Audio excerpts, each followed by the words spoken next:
Bonjour les amis, nouvelle vidéo aujourd'hui pour rentrer dans la tête de Macron. Oui, je sais, c'est un exercice difficile, mais c'est un exercice que Michel Fize a fait. J'ai eu la chance et le bonheur de recevoir ce livre aux éditions Géopolitique Profonde. Je précise bien sûr que je ne suis pas rémunéré par le faire, je le fais vraiment à titre gratuit parce que j'ai aimé le livre. Pour ceux qui ne connaissent pas Michel Fize, eh bien, c'est un sociologue qui avait déjà écrit un livre sur Emmanuel Macron. Et il revient cette fois-ci pour comprendre ce qu'il y a dans la tête d'Emmanuel Macron. Et croyez-moi, tout est absolument tordu. Et à cette occasion, eh bien, il était évidemment invité sur Géopolitique Profonde pour nous parler d'Emmanuel Macron. Et je tiens aussi à vous signaler que pour les 100 000 abonnés qui arrivent bientôt sur la chaîne, et pour vous remercier, il y aura beaucoup de cadeaux et de jeux concours. Et ce livre en fera partie, comme d'autres livres, comme des t-shirts comme celui-ci, comme le drapeau que vous avez derrière moi. Bref, je vais vous gâter pour les 100 000 abonnés. Donc, n'oubliez pas, avant bien sûr de l'écouter, de vous abonner, le pouce, le commentaire, le partage, le boost de la vidéo. Plus vite on sera à 100 000, plus vite, eh bien, vous aurez de petits cadeaux. Allez, on l'écoute et on en parle juste après. Cher Michel, vous êtes pour moi vraiment le spécialiste de la psychologie de Macron, mais on a l'impression qu'il y a une forme d'omerta, de peur d'en parler, de rentrer justement dans cette tête d'Emmanuel Macron. Oui, alors pour le coup, finalement, on a une collection de personnes qui émettent des points de vue, qui sont d'ailleurs souvent convergents, et qui montrent que quelque part, il y a chez cet homme quelque chose qui ne tourne pas rond. Voilà. Mais je pense que le propre de la psychologie et de l'analyse que j'ai essayé de mener, c'est d'arriver à démontrer ce qui est énoncé, donc d'argumenter, d'avancer prudemment. D'ailleurs, c'est vrai que dès qu'on parle d'Emmanuel Macron et qu'on veut aborder quand même un tout petit peu cet angle psychologique, immédiatement le nom d'Adriano Segatori revient. Voilà, Alors qui est-il pour ceux qui nous regardent? Alors, Adriano Segatori, c'est un psychiatre italien, universitaire également, qui en 2017, avant même d'ailleurs l'élection du président, avait souligné la psychopathie, comme il l'a nommé, et la dangerosité qui accompagnait donc cette psychopathie. Alors, sauf que c'est un témoignage qui, pour intéressant qu'il soit, est quand même assez fragile. D'abord parce que, étant psychiatre, souvent, la moindre des choses, c'est quand même de rencontrer son patient, ce qu'il n'a pas fait. D'ailleurs, on ne sait pas très bien sur quel type de document il s'est appuyé. En tout cas, ça paraît pas très exhaustif. Bon, mais ceci étant, la conclusion est intéressante, en tout cas comme hypothèse. Alors, il a réédité ça. Ce discours sur une chaîne alternative également en 2022, donc 5 ans plus tard. Donc il a redit ce qu'il avait dit. Voilà. Mais entre-temps, il y a quand même eu plusieurs livres écrits sur Emmanuel Macron, notamment un d'un collègue sociologue d'ailleurs, qui conclut à la perversion narcissique du président. Alors, évidemment, on va me dire, oui, mais vous ne l'avez pas rencontré, vous non plus. Donc, en quoi votre témoignage serait plus intéressant que celui de M. Segatori? Parce que j'ai fait un travail classique de sociologue, c'est-à-dire j'ai pris tous les documents, tous les matériaux nécessaires, donc j'ai relu fidèlement tous les discours officiels et les entretiens donc depuis 2017.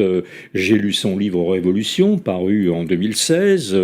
J'ai regardé un peu ce qu'il pouvait dire sur les réseaux sociaux, alors là d'une manière non exhaustive, parce que c'est évidemment beaucoup trop riche. Et puis il y a évidemment tout ce qui est signifiant pour quelqu'un qui essaie d'entrer donc dans la tête de Macron, les postures, les regards, les attitudes, les mots utilisés, même les tenues utilisées, selon qu'on est habillé en costume cravate ou dans la tenue TikTok avec t-shirt noir, comme il l'a fait quelquefois. Voilà, donc à partir de là, j'avais déjà un matériau qui m'a permis de publier Un président anormal, donc le premier tome, suivi du président Branzing.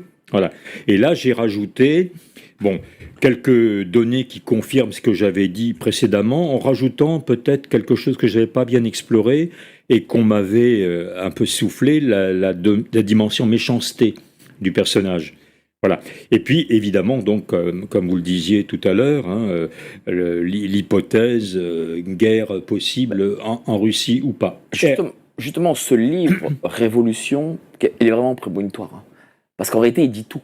Déjà, quand il parle de révolution, c'est pas la révolution qu'on a en tête. Hein. C'est pas 1799, la prise de la Bastille, etc. C'est un autre type de révolution. Et qu'il a mise en place. Parce que là, on voit qu'on a quand même basculé vers une autre société. Je ne sais pas si vous le voyez. Oui, alors ceci étant, sur le nouveau monde qu'il nous avait promis, notamment le nouveau monde politique, hein, qui serait plus un monde organisé autour des partis politiques, qui serait un monde beaucoup plus ouvert, et notamment au dialogue. Bon, on a vu que l'autoritarisme présidentiel n'a jamais été aussi grand que sous ces deux quinquennats. Alors, bon, pour moi, c'est un livre qui restera pas, évidemment, dans les mémoires, hein, par rapport aux grands livres qu'ont pu écrire des présidents précédents. Bon, évidemment, sans parler de Gaulle, qui évidemment avait une très belle plume. Bon, Mitterrand a aussi écrit des livres intéressants. Bon, ensuite, ça s'est un peu gâté. Vraiment, c'est un très mauvais livre. Non, c'est un mauvais livre, mais c'est un livre très mal écrit en plus, qui montre la psyché du personnage. Oui, alors je pense qu'il y avait déjà quelques indices qui pouvaient peut-être attirer l'attention sur les dangers qu'il pouvait y avoir à se lancer dans l'aventure de l'élection d'un personnage de ce type qui semblait sorti de nulle part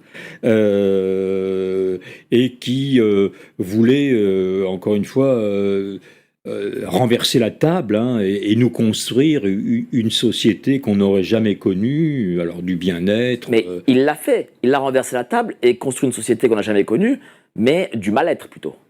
Oui, bah, c'est une collection d'échecs, hein, c'est une collection d'échecs. Hein, bon, alors il y a eu des succès provisoires et quand même limités, hein, pour le chômage, par exemple. Bon, c'est vrai qu'il y a eu une petite période où ça a un petit peu reculé, voilà, mais il a quand même rajouté 1000 milliards de dettes aux 2200, 2300 qui existaient déjà, Oui, donc il y en a déjà un... En fait,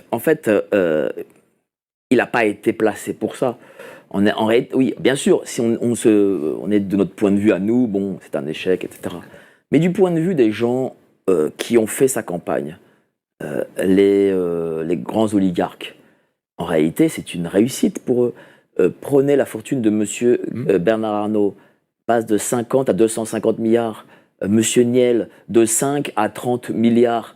Monsieur Bolloré, de 3 à 15 milliards. Hermès, qui dépasse les 150, 200 milliards. Les 1600 entreprises françaises qui ont été vendues aux Américains. Oui. Donc, c'est un succès pour ces gens-là. Voilà, alors avec d'ailleurs des affaires judiciaires en cours, hein, bon, notamment la fameuse affaire Alstom, hein, qui n'est pas du tout réglée, mais qui pourrait avoir des suites auxquelles on ne pense pas aujourd'hui. Mais Emmanuel Macron, c'est un produit, j'allais dire, de la petite bourgeoisie amiénoise, qui est séduit par le monde de la richesse. Bon, qui a toujours été dans un horizon où tout était facile. Hein, tout était facile. D'abord parce que il a eu un cadre familial qui lui a pas manifestement imposé de règles, de limites, mais qui lui a laissé croire que tout était possible, que la toute-puissance était une règle à suivre, qu'il fallait avec de la volonté renverser les montagnes. Donc il est l'expression de ce monde-là. Ce qui fait qu'on a pu le qualifier de président des riches, même de président des hyper riches, hein, parce que Nicolas Sarkozy avait déjà été qualifié de président des riches, hein, donc il n'a pas la paternité, mais enfin hyper riche, on a rajouté quand même hyper riche. Alors après c'est la question de est-ce que, en plus d'être l'expression de ce monde, il est aussi le délégué, donc celui qui a été porté, bon, parce qu'effectivement c'est quand même une arrivée exceptionnelle pour quelqu'un qui ne vient de nulle part, hein, qui quelques mois auparavant était encore inconnu de la plupart des Français, bon, qui avait fait un passage au ministère de l'économie et des finances et comme secrétaire général adjoint de l'Élysée, mais enfin bon, à part ça, bon, voilà, donc c'est Oui, c'est une réussite. Bon, c'est une réussite. C'est une réussite. C'est une installation spectaculaire. Oui, Est-ce que sa clair. psyché, qui est anormale, psychotique, peut-être même sociopathique, peut faire que il puisse échapper aux mains de ses créateurs? Ah oui, bien sûr, hein. Moi, je pense que ça fait partie de ces gens qui sont comment dirais-je, ingouvernables, hein.